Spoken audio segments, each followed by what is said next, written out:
আসসালামু আলাইকুম। আজকে আমি নারকেলি মাছ সরিষা বাটা দিয়ে বুনো করব। মাছটা আমি হাতে মেখে নেব। মাছটা অনেক নরম।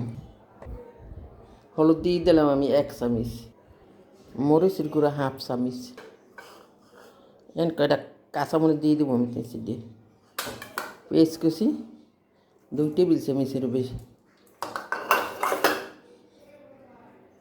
সরিষা বাটা 1 টেবিল চামচ, লবণ স্বাদ মতো, তেল দিয়ে দেবো 1 চামচের মতো। এখন ভালোভাবে আমি হাতে মেখে নেব মাছটা। হাতে মাখা মাছ খেতে এমনিও তো স্বাদ, কিন্তু এই মাছটা অনেক নরম। আমি তেল দিয়ে দেবো 1 টেবিল চামচ।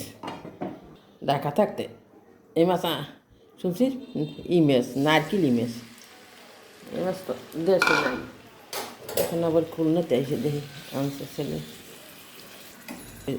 মাছের এক সাইডটা ভাগ হয়ে গেছে, দেখি সুন্দর। এটা তেল দিয়ে মাখার কারণে সুন্দর ফুটে গেছে। মাছটা খাইতে অসাধারণ,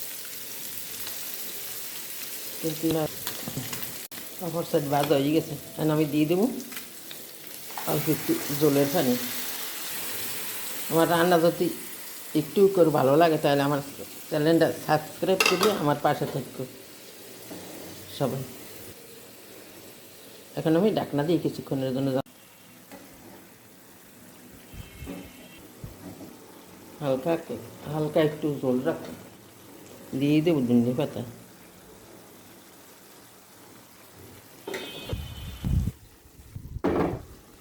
এই নারকেলি মাছ বড় যেগুলো এগুলো খাইতে ভালো লাগে না, এখন ছোটোগুলো সুন্দর নরম, খাইতে অনেক স্বাদ আছে।